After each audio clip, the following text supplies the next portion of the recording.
Welcome everyone to the webinar of Almacena. Today we have our guest Abdou from Gisagara in Cafe de Gisagara in Rwanda. And yeah, so the goal of the webinar is today is actually to connect everyone together, which is very, very common in specialty coffee. Normally it's a lot of visiting of each other and seeing each other face to face.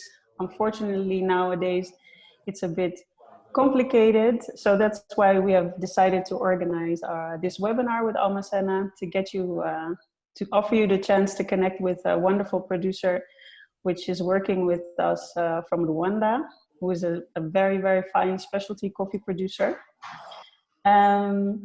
Just in terms of housekeeping, we'd love to have this webinar really to be interactive. So there is the chat box. Everyone is free to use the chat box and to ask questions during the webinar. We will have some real Q&A at the end of the webinar. Maybe just as a small introduction for the people who have joined us, if you can type in your chat box in which country you are right now, so we can get a little bit of an idea of where everyone is.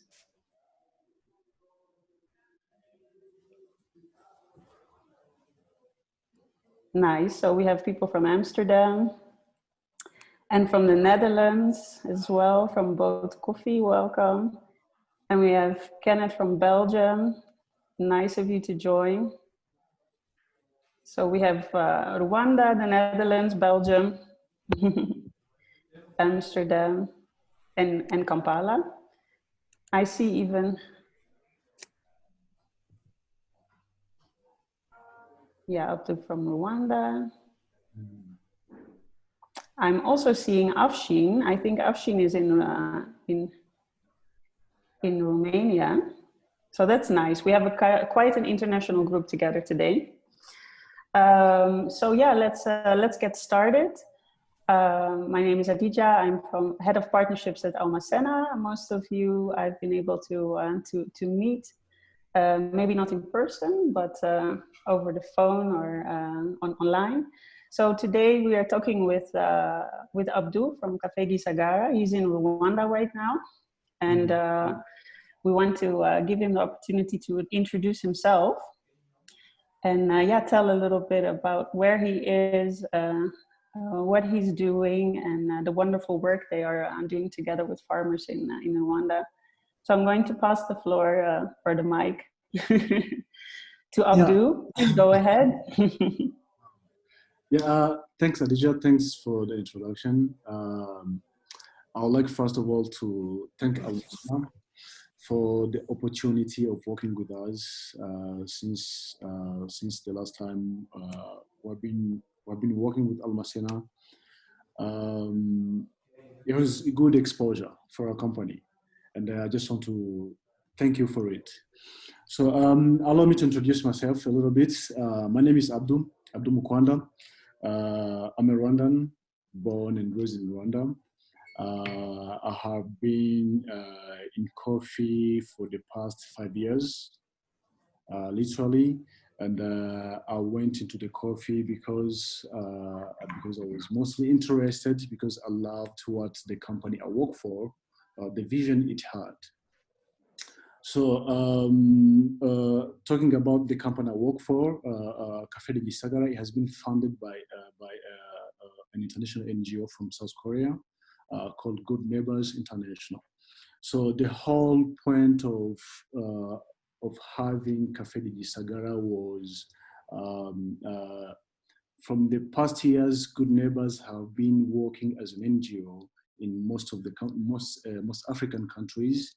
But the biggest challenge they always had was the effectiveness of the conventional NGOs.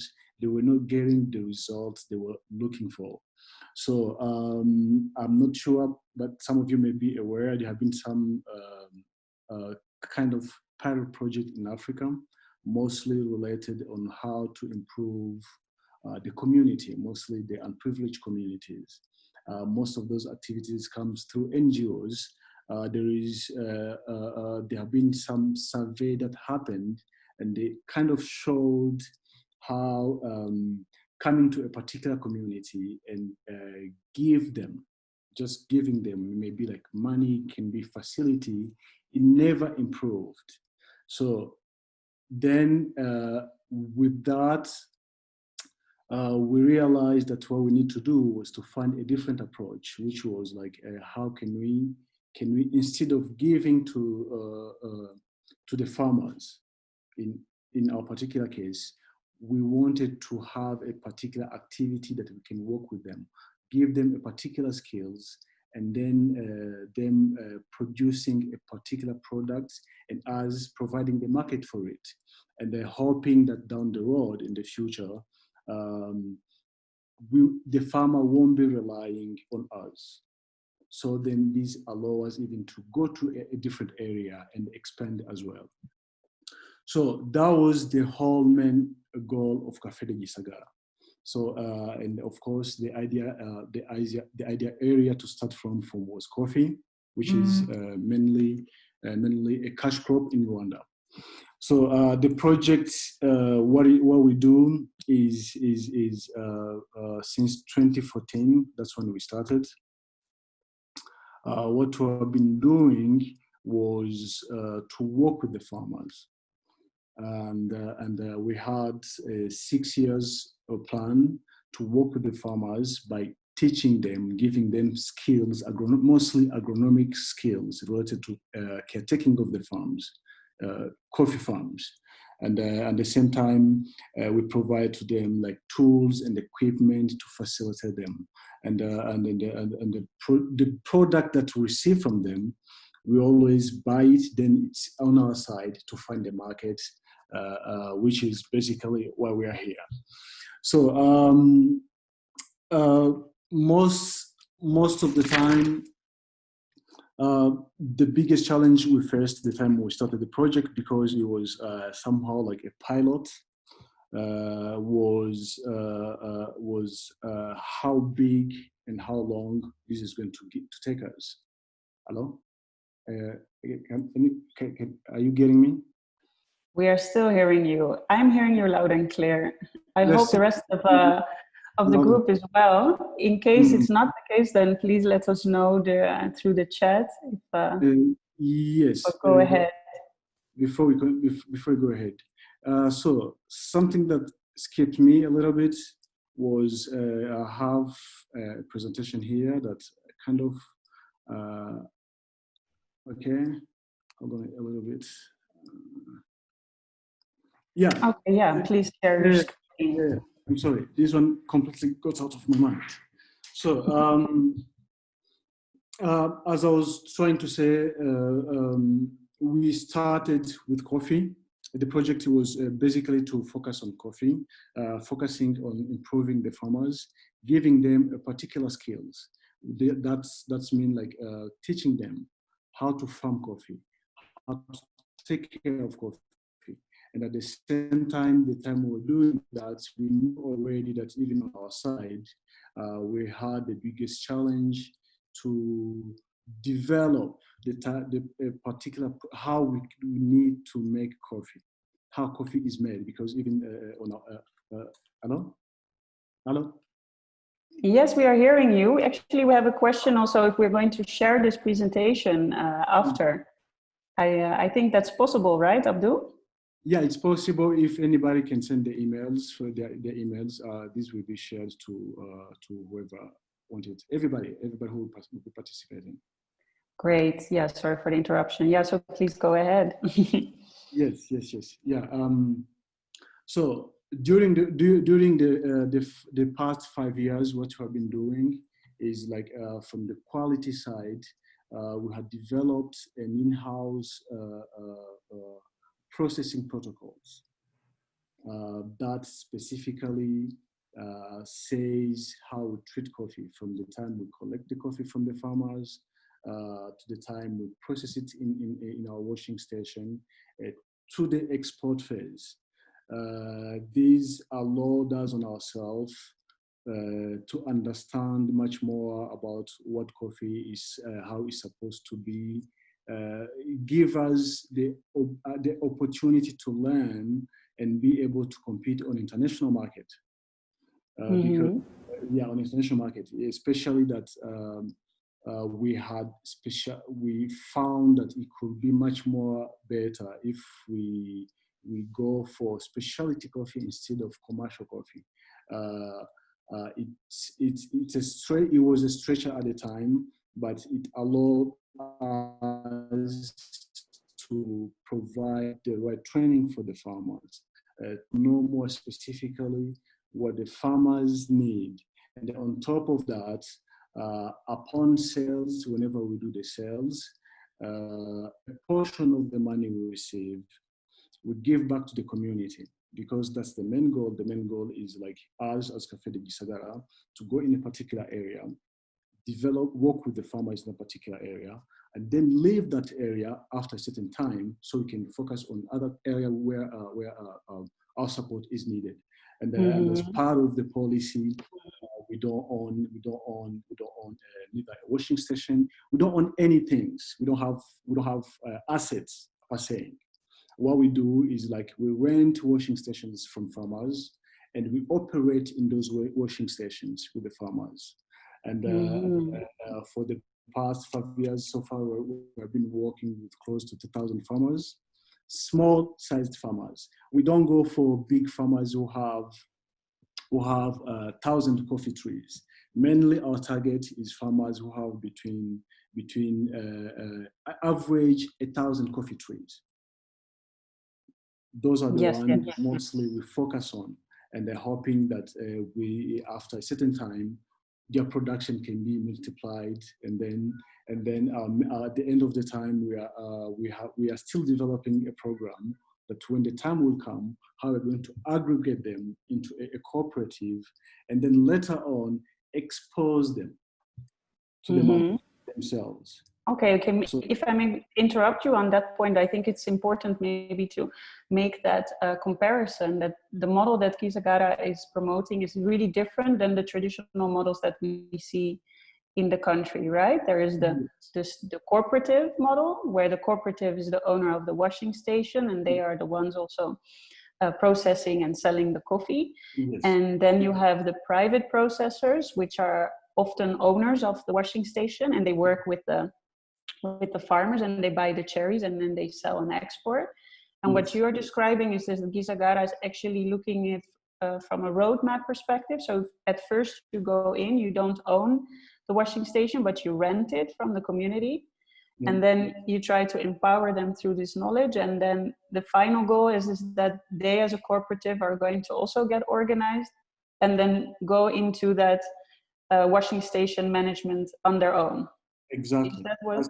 Okay. That's the model. That's the model we are following, and part of the training we'll be giving them, because currently we're in the middle of the process where we say like we are teaching them more of caretaking of the farms, agronomics practice, and in the coming 2 years we will start involved into management training to them, and or financial capability to them. So later on, we will hand over to them the project. They'll be able to follow up. And then we have even a program to teach them about marketing. So at the end of time, it won't be me sitting here explaining to anybody. They will be like, those farmers will be owning the project. And, that's wonderful. Yes, that's the whole point. That's the target. So all the sales that we make, most of the time, a big portions goes back to the community, and another portion goes back in buying equipment and tools the farmers that we work with need for the next season, for the following years. So in that way, that's how we found that it could be much more easier to be like auto-financing ourselves. But before we reach there, if I can go back a little bit, we had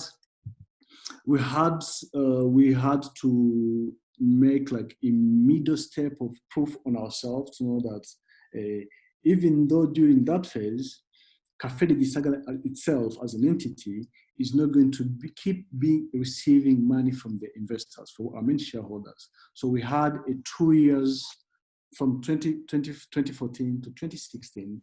That was the period where Cafe de Gisagara, we received a form of investment and support for our main shareholder.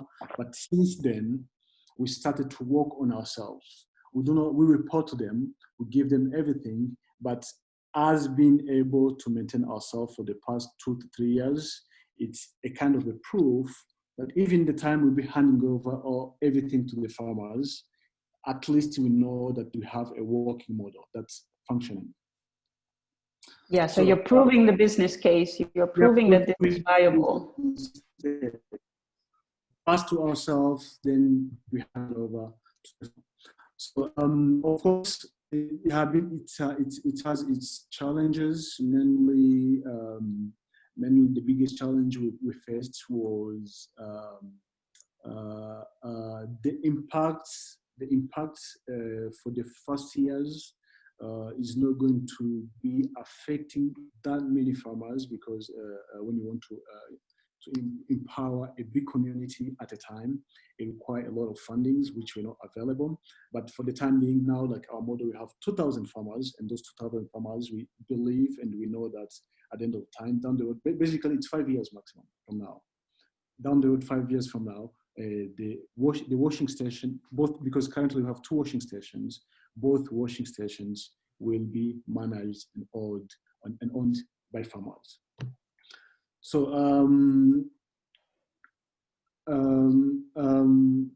again, on my presentation here, I have a few slides that I wanted to share with you of the thing we have been doing. Okay.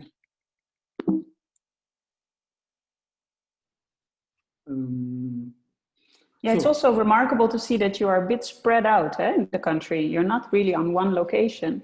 We are not in one location. We although we are in the same area, though. We are in the same area for different reasons.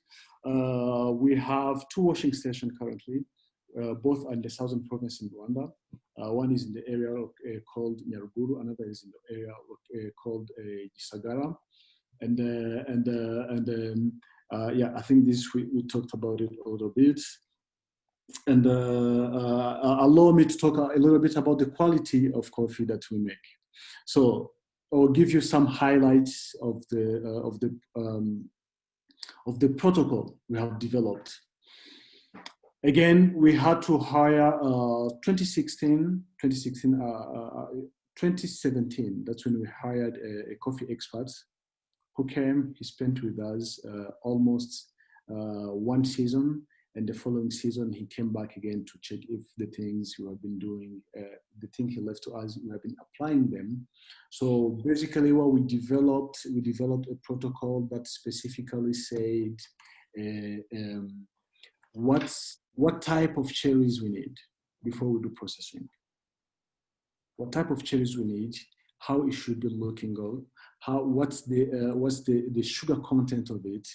All of those, we have developed a written down manual that specifically say the type of cherries that come to our washing station, how we receive it. And on top of that, because sometimes when you're working with a big community, mostly farmers, they need a little bit of motivation. In our payment, the way the compensation, in our compensation procedures, we have elaborated a way to motivate them, to bring really, because we as a processor, we know what we want, but most of the time farmers, they may be neglected a little bit here and there. So we have added on certain compensation programs or compensation plans to say that if you bring us a cherry that looks like this, that have these particular properties, we give you extra money on it. That's that's even the justifiable way for us to pay more money to the farmers, because the price of cherries is fixed by the government. So there's a minimum price for the whole country. There's on top of that, you are adding. We add on an incentive of a good cherries collection. We add on transportation of the farmers. That's a only way justifiable to the government why we can pay more to the farmer. So, Okay. yeah, and then the coffee is collected we bring it to our washing station, we process it. We have a very strict rule on how we categorize them, because what we do is receive daily cherries on a daily basis. We call them batches. We receive daily batches. Those daily batches, we process them as they are. We dry them as they are. Once they're ready, that's when we cup them. Small batches. We cup those small batches, those individual small batches. And then from there, according to the cupping result, that's when we aggregate them into bigger lots. Bigger lots that mostly, as people from Almacena are familiar with, mostly as we call them, like maybe Keza or Ganheko or all of those. It's the Gatatu. Gatatu. There is a traceability behind it, according to the profile of the coffee, according to the location where they came from, and the period, exactly the date and all those things. So we combine those things to come up with the lot name and the lot size and the quality of the lot. Okay. And one question, maybe to make that a bit visual for people who have never visited a washing station, like you have the photo here on your slide in the corner where you have the drying tables and the parchment. So when you're talking about these lot sizes, how big do we have to consider them? It's like one table for each, or it's a few tables for each lot? I was just on the previous photo, just in the corner. I'm seeing some people with the drying tables there. Yeah. So this one here, you see it on the drawing table. Those are not lots. Those are batches. Those are the batches that you're describing. That I was describing. So it's this one that here we take and combine them to make them like bigger batches called lots, basically. Great. Yeah, just to make that a bit a visual. Thanks. Yeah, sorry to interrupt. Please go ahead. It's okay. So for all the coffee received, mostly every year we do make around average by 500 samples, cupping sessions, to make sure that the coffee we are making is standards. And yeah, as I was saying, those after doing the cupping session, because like this, if you can see on the right side here, on this corner, these are what we call daily batches. And then we always cup them according to the cup notes, according to where they are. That's when we categorize them into lots with lots and according to their notes. We have A1, we have A2. This is like 85 plus coffee. This is like A2 is between 83 and 85. And C1 and C2, we don't export them. This is like 10% of our production that we sell locally most of the time. So yeah, that's basically how we came up with the lots and everything. So yeah, I think for regarding the quality, that's what we're doing currently, and yeah. Here on the picture, so at each and every year upon sales, after sales, because it's like we have two types of payment we give to the farmers. There's the payment we give them as government, and plus the bonus we add on good cherry collection, on good practices, and then upon sales, after sales, a portion of a portion of our sales is reinvested for the coming season. A portion of it is given back to the community, 100%. Another portion, we buy equipment and tools to support them. Yeah, that's very important to note. And how is the response of the farmers? Do you feel that people are understanding, for example, why you are focusing on high quality? Are they also motivated to deliver those really nice cherries? are they also telling the stories of Gisagara to other farmers? Do you find there's like a very positive response of the farmer community to the type of work you're doing? Yes, there's a big response. There's a big, we have been getting good feedback, but that was not the case at the beginning, because at the beginning, farmers, it was too much for them.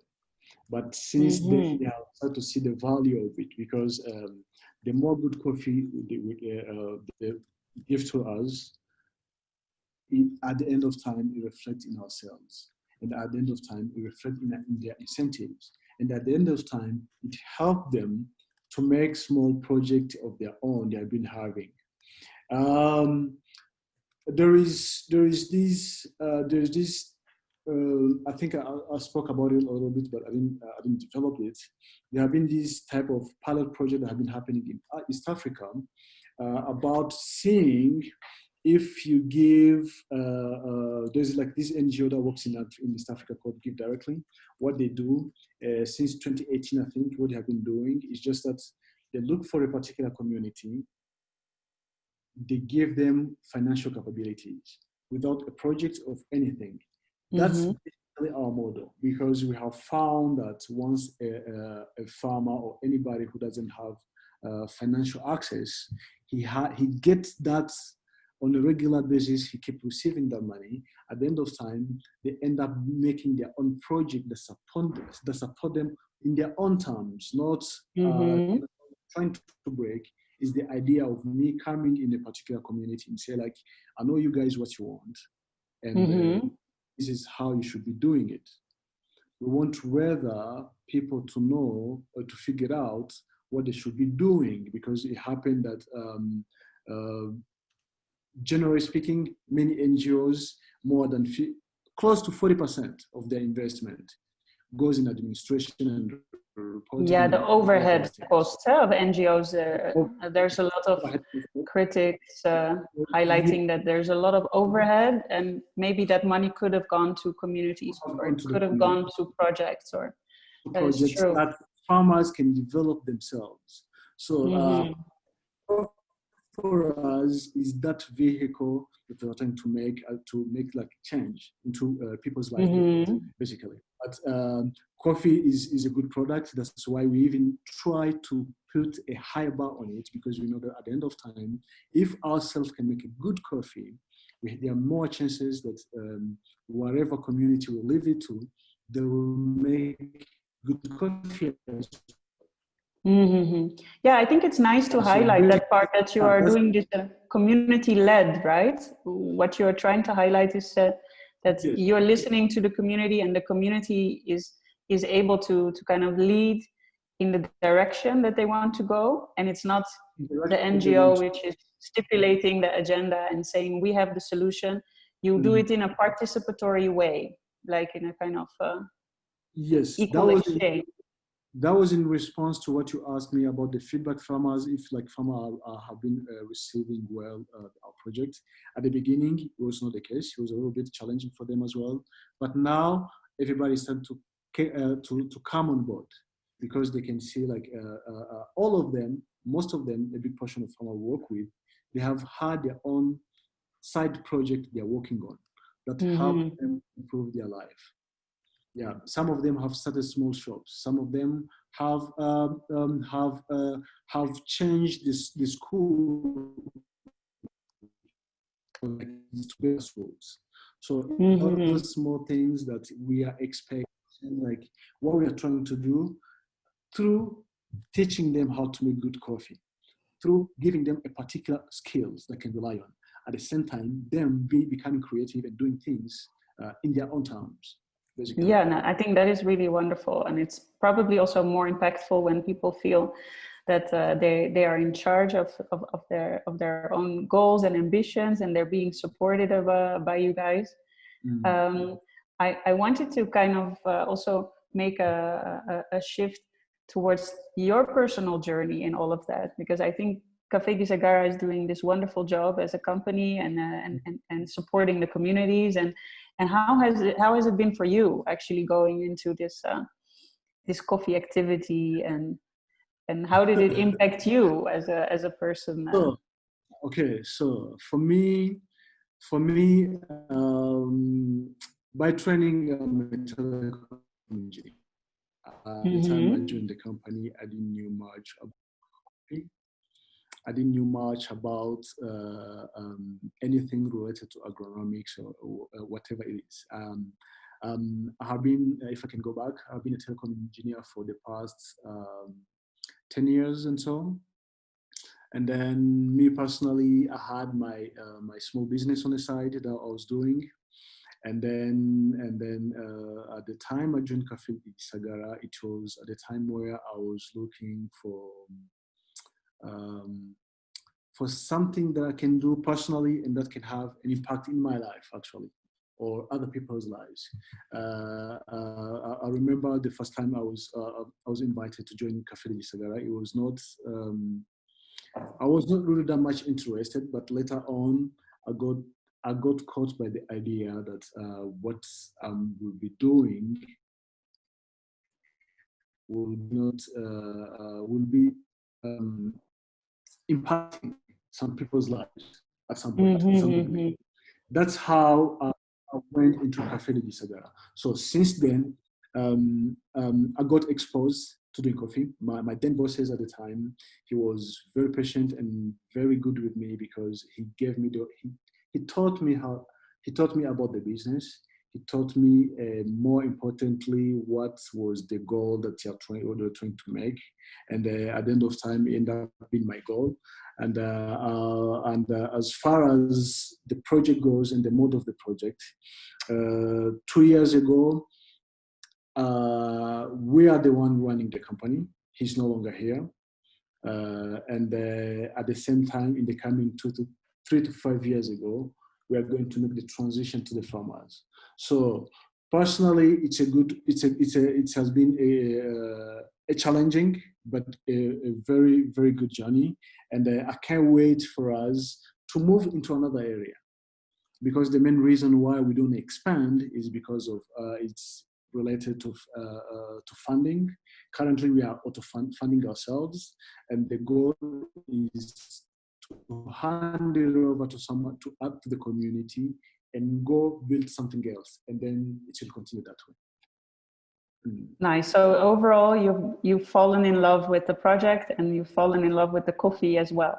Yes, during the So do you drink a lot of your own coffee? Have you become more of a coffee drinker if you compare it to where you started off? Back then, I wasn't. 1 year ago, I was drinking a lot of coffee. Since the beginning of this year, I'm slowing down to 3 cups a day. I can do more, but for last year, I was 5 cups, let's say, for example, till the time. Yeah, I mean, as late as I have to slow down with it. Yeah, but yeah, I'm more of a coffee drinker now.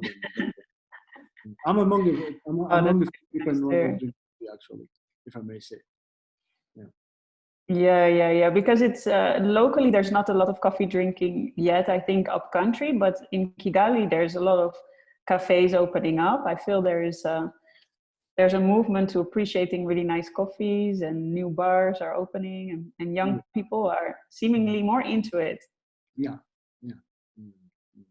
There may be a question regarding that. How do you see this new generations of farmers coming up in your community? Because I can imagine that the older generation, farming was very, very let's say common, and it was the only thing that people were looking at as a potential work or career. How do you capture the youth and the next generation? Is that something that you're seeing happening already in your areas, or is it something that needs extra effort to get young people motivated and excited about this? Yeah, so that's a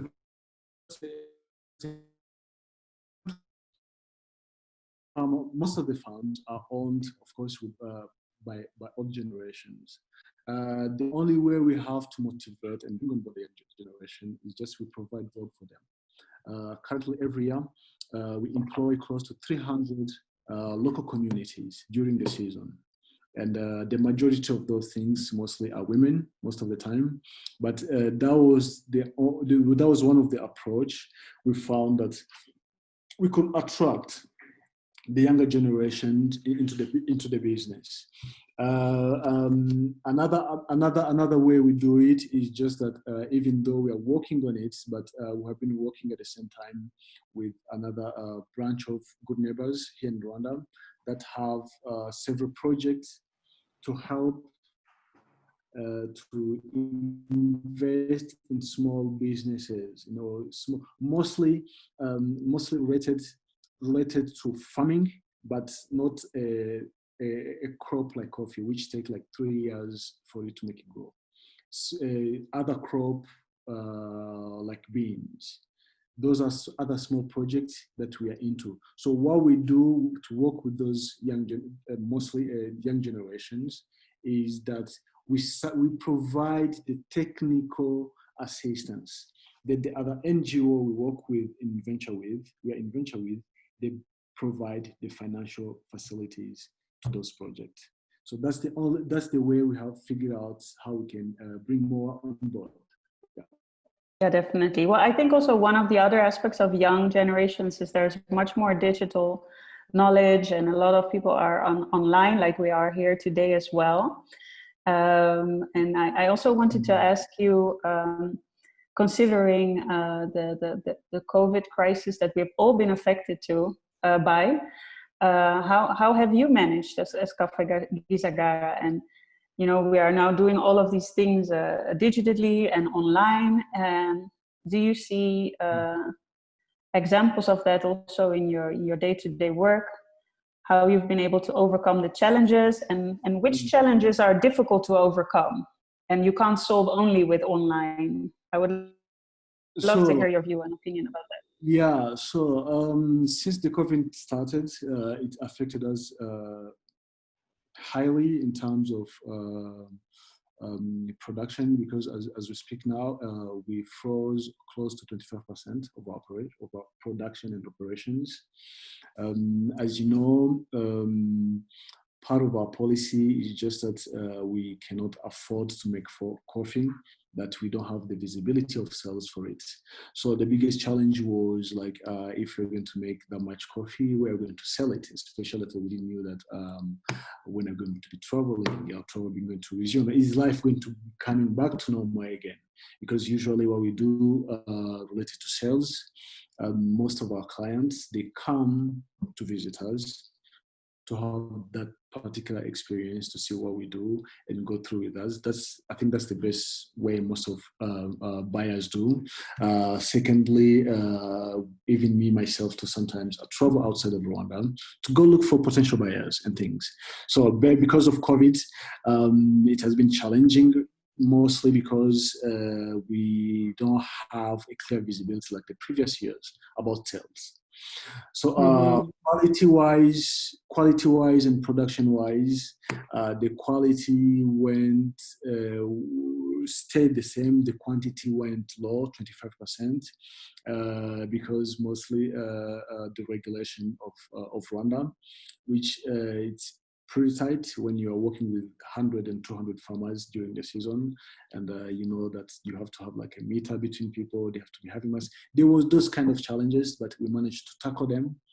And that's great. Yeah. What we didn't reduce the production because of COVID.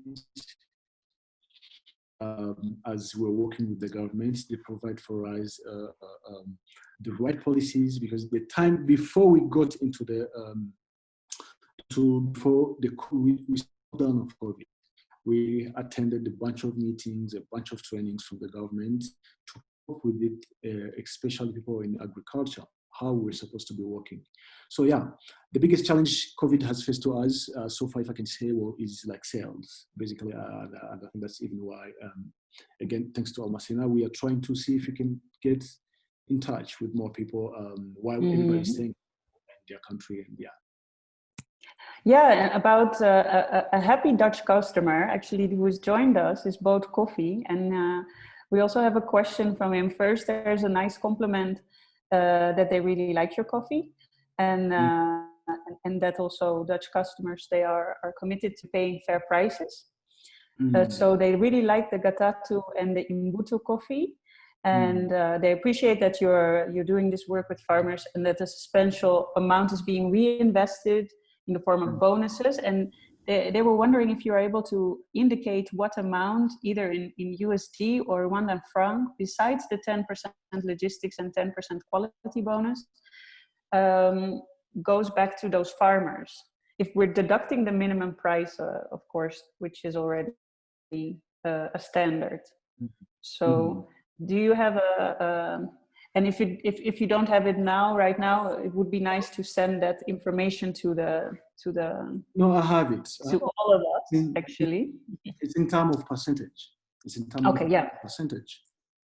Yeah, so once we deduct our operation costs, once we deduct our operation costs, that's the base we use for distributing back to the farmers, and that's the base we use for the project we do with the farmers. So the first things we do is just that we look at according to the target we have. Let's say, I can give you an example. Let's say like this year, our target was to plant 50,000 coffee trees and 30,000 shade trees. That's the portion we take out of that particular project. And those projects as well are run by the farmers themselves. But because we provide the logistics, we provide the warehouse, and then the remaining amount is distributed to each farmers according to the quantity he provided to us. So let me summarize for understanding. So is the farmer involved, or the farmer community involved with setting those goals? Like for this, say, for example, you've decided together to plant more trees and to plant more shade trees. So they are part of that process of deciding that goal, and then, or there is a different way of identifying that. We are the one who does it. We're the one who do it. We have an agronomic teams that can assess the farm, that can assess the need of the farms. Yeah, most of the farmers we work with, most of them, they never had like a proper training. The main reason why we have come to decide to do it that way, that's even part of it why we keep giving them trainings, is just that by average, the farmers we work with, the time we started working with them, by average, a coffee tree produced 800 milligrams per year, which is like very, very, very low. While a coffee tree in a normal condition can go up to between 3 and 4 kg. Yes. So, and they were at 800 grams, basically. 800 grams. So less than a kilo. Less than a kilo. And currently what we're doing is just that, from what we have been doing, is just now the farmer who have been working with, they have come to 1.5 kg. Okay, so you see there is this improvement. Basically also the volume improved, so their basic income is also improving because they're selling more. And I think, what Boat Coffee wants to understand is how those, so there's the target of the investment, there is the sales, and then there is the 10% transport and logistics and the quality bonuses, and then whatever remains, that goes back to the farmer. Goes to the farmers and community. The project. Okay. I hope that is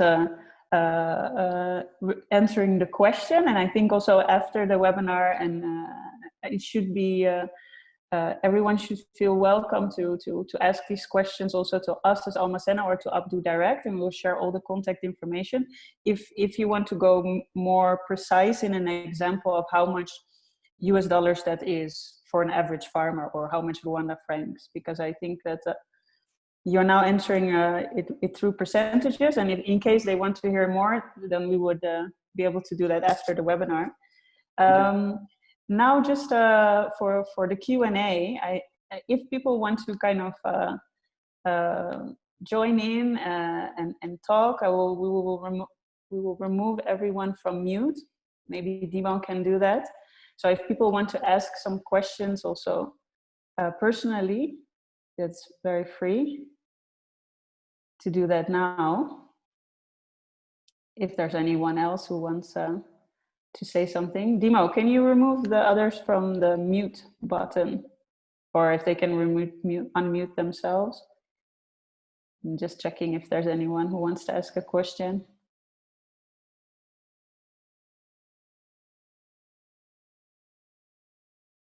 If there's no question, that's also okay, because then we can just discuss a little bit longer about some other aspects. Because I think one of the most important things about this webinar and what we're doing now to kind of get everyone introduced is create this opportunity to exchange and get to know each other. Because this year, Abdou, you won't be able to travel to the Netherlands, right? Or to Antwerp. And I think also for buyers, it will be not possible to travel. And that's unfortunate because you're actually in the middle of the harvest right now, right? Currently, in terms of Rwanda. We are closing to the end. We have finished harvesting periods. Currently, we're doing the blending of the parchments. We're doing almost the last. We are doing the blending and the quality control, the last quality control. Yeah. Yeah. Sorry a bit. Okay. No problem. So basically, there's more coffee that will be coming out in the course of probably by close to the end of this year. There will be fresh crop, maybe going on the ship to Europe. Yeah, so we have also sampled your coffees to different clients, and then maybe some of them there are also here joining us today. And yeah, so what is the kind of challenge that you have with connecting to market? And maybe you can ask the people who are on the webinar now for some tips from their side, because if they're on the other side of the what would you like to ask from them, maybe as tips or information? Or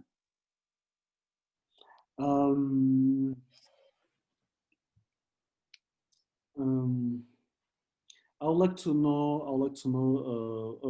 This goes always to the quality of coffee, and I would like to know the particular aspect or the particular aspect of coffee they always want to have. Let's say I have realized that most buyers have a tendency to say something like, I want a new crop. While in my experience, if coffee is well maintained, it can be good even for 2 years. Somehow be the same. The only thing that can maybe adjust on it could be, let's say, like the moisture level of it. But regarding the aromas and the flavors, they always stay the same. And I would like to know what's the number 3 first things most buyers they look for, and the things they think that we can improve or can include in the type of coffee we provide. Okay. So just to summarize, the question is, what are the top 3 most important things for buyers when they're considering to purchase coffee? Yes. So if we have some buyers here today in the group, maybe if you want to answer in the chat with your 3 most important points, or if you want to tell Abdou, you can also feel free to do that. Let's see if some people have some ideas.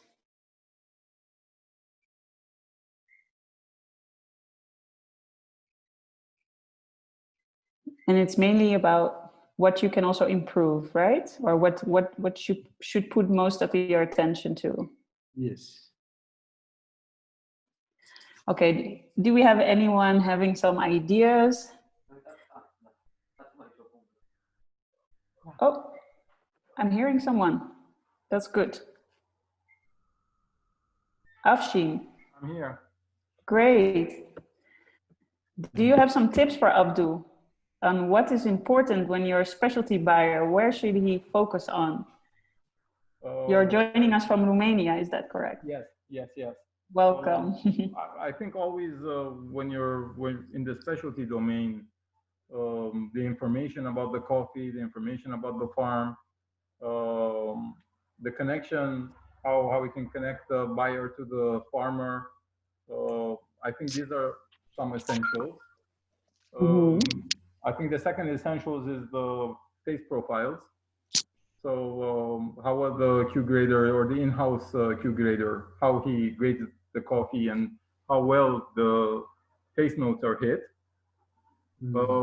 For us, I mean, a lot of our buyers, of course, they're quality oriented. All my buyers are quality oriented.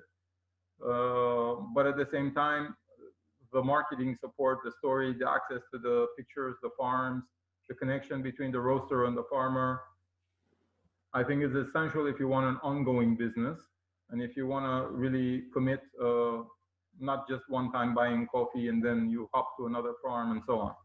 We're trying to manage this to connect the roasters to commit to certain farms.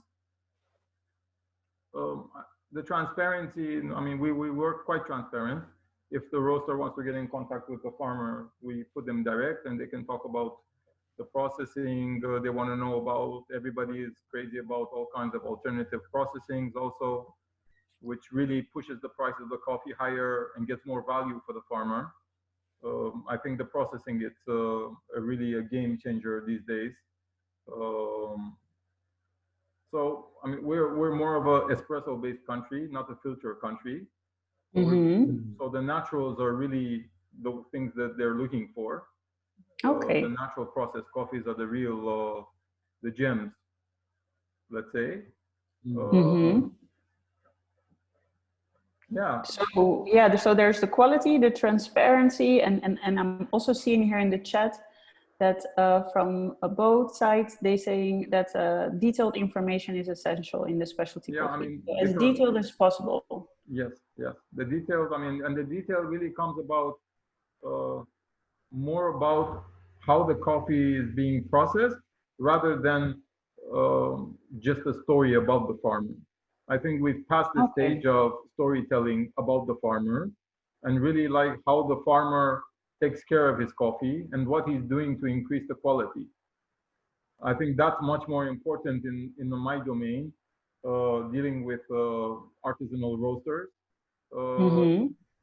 It's great, it's wonderful that they're getting more value, but I mean, they also want to know how the farmer is really uh, investing in his coffee. Let's say investing in his farm, taking care of the coffee, how he's picking, when he's picking, how he's processing, and the whole technical, how you call the technical story. Yeah, so a kind of technical analysis of the whole process of quality. That is really something that is a stage where, yeah, it's interesting you highlighting that also, that maybe before there was more interest about the background and where things were coming from and who was processing them. And you see now there's a kind of maturity going into more of the technical metrics of the whole process. Yeah, I mean, if you're talking about the commercial part of the coffee, it's still the storytelling of it, and it's a lot of it. It's the storytelling. But now, yeah, market is maturing, and I think it's more about the technical data is needed more to know how to roast the coffee. Okay. Could you give an example of that? Like, how does the technical data from, for example, the way things have been processed or fermentation time or all of these other aspects, how does that translate into how to roast a coffee? How does it help you to find the right roasting setting?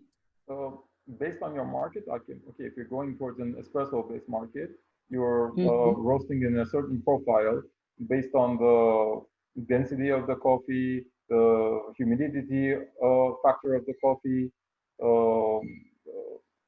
So what kind of taste are you looking to get out of it? So when you're making when the Q grader is doing the taste profile, it's strictly for defects and to make sure that it's a good cup of coffee. But it doesn't necessarily get out the notes of the coffee because that's really based on how you roast it. If you're roasting with an espresso, a natural coffee, you'll get certain taste profiles. If you're going to do a lighter roast, you'll get different taste profiles. So I think like the density, it's really important. I mean, a lot of them, they measure them by themselves in a manual way using a tool. But that's also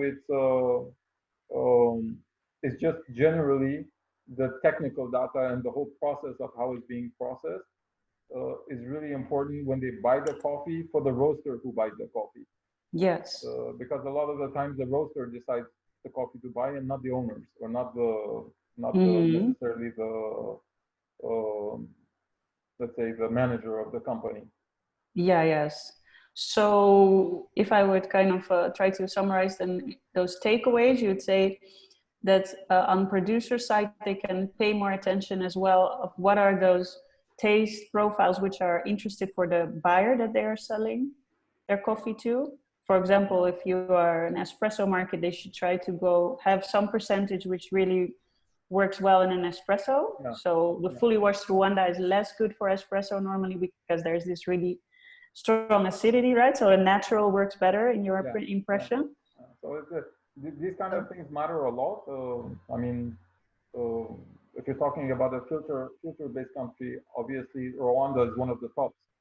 Yeah, definitely. The wash Rwandans were like really sought after in the northern markets, the Nordic countries, where they're drinking a lot of filter. But you will never find them in the southern espresso-based countries, which they're looking for the naturals, which is much sweeter. Actually, natural, this is what it means, it's much sweeter. While the washed are much more clean cups, much more higher acidity, and work really well with alternative brewing, whatever you're using. Yes. So yeah, that does play a role a lot on how we buy the coffee, because we buy the coffee based on the roasters and how they roast it. So yeah, it's I think it's important to know as a coffee producer, once you grow you process your coffee in a certain way, to know also what the potential markets you can sell to. Yeah, exactly. Yeah, I think that is really some good feedback. Abdou, does that resonate with you? Yeah, it does resonate because, as you're saying, mostly when you when you're cupping all the cupping profiles, you have to get as much details about the coffee you're cupping, because it allows you to adjust temperatures and everything, and later on the note you're getting in the taste and in the aroma. Yeah, definitely. So it's always useful. It's always useful for a roaster to have as many details as much as possible before he goes into that. Yeah. Very that's good. So, okay. Yeah. And maybe then if there's a final question, Afshi, maybe you can also help with that feedback of how could we streamline this kind of exchange and communication, for example, during the harvest, when between buyers and producers? That's a tough question. Especially nowadays when travel is not so easy. It's like to kind of, do you think there's a future where there's going to be a little bit of more co-creativity as well going on between buyers, or really kind of saying, you know, I like your coffee, I want to be loyal to your washing station, but I want you to focus on this profile and try to get that. I think that's a very interesting. That would be like getting already to next level collaboration between the farmers and the roasters. The problem with the farmers is a lot of them, they haven't even tasted their coffee, after my experience. So that's a big gap already, that I'm having roasters sending coffee from Romania to Colombia so the guy can taste his coffee roasted, because a lot of the times they don't get a chance to taste their coffee roasted properly, I mean. I think that's a real game changer, when the farmer tastes his coffee roasted properly by a specialty coffee roaster who really paid attention to the details. So when that guy, when he tastes his coffee and he realizes so that's one level we're having. The producers are not tasting their coffee. Of course. Yeah, not everywhere, but I think that he was highlighting that they have now also a Q grader, and I think there's a lot of Q grading schools coming up in Africa, especially. So technically the skills will be growing among the producer side. Pick your coffee. I think how it's picked, how it's processed. I think here it's so much, you need a lot of education for the farmers, because then you're having like a guy who's buying from you a wash, and then he's coming into you saying, look, I want something honey processed maybe. And if that guy doesn't know what is honey processed, then of course it's really difficult for the producer to keep up with the roaster, because things move much slower with the producer rather than the roaster. The roaster is always looking for something new and next. But I think there's a nice balance to explore, because what I'm seeing traveling in Rwanda, but also in Uganda, there's a lot of skills growing on cupping level and Q grading level. There's a lot of more testing, like what Abdou is describing on washing station level. What is the profile of each daily batch, and then trying to blend.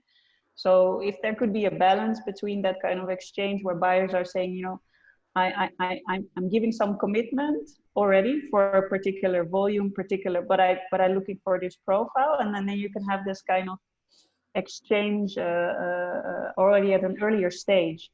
Because I think that is mostly also a challenge, or if I'm not correct, Abdou, is that the best for a farmer is to get early commitment as possible, right? From a buyer. Yes, yeah, it can be. So there's, because this goes with the traceability. That's most buyer is looking for. But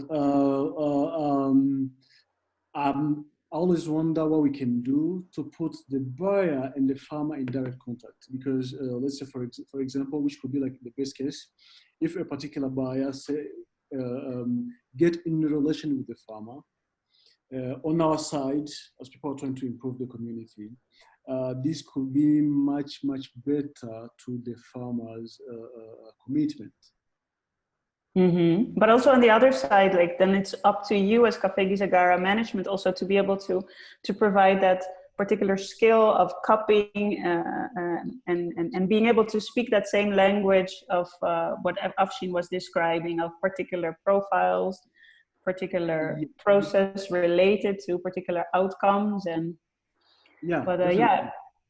it would be interesting to explore. I'm seeing also in the chat that both Coffee also thinks that's a very good idea. So I think we should try to explore more of that that type of exchange and learning from each other. Is there any other questions that we should address or topics that we forgot? Because I'm looking at the interest of time. We're almost at the end of the time that we committed to. If there's anything that we like to ask more to Abdou, or the other way around, or Abdou, if you have some final questions for us moving forward. Well,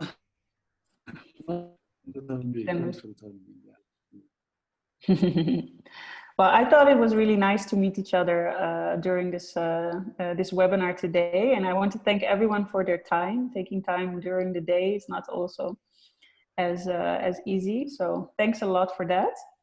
I hope that we can take this interaction moving forward, maybe offline or also maybe still online. We will exchange all the information from Abdou, and if it's okay also for buyers the other way around, because that's also what Almacena really stands for, is to kind of have that transparency on both sides.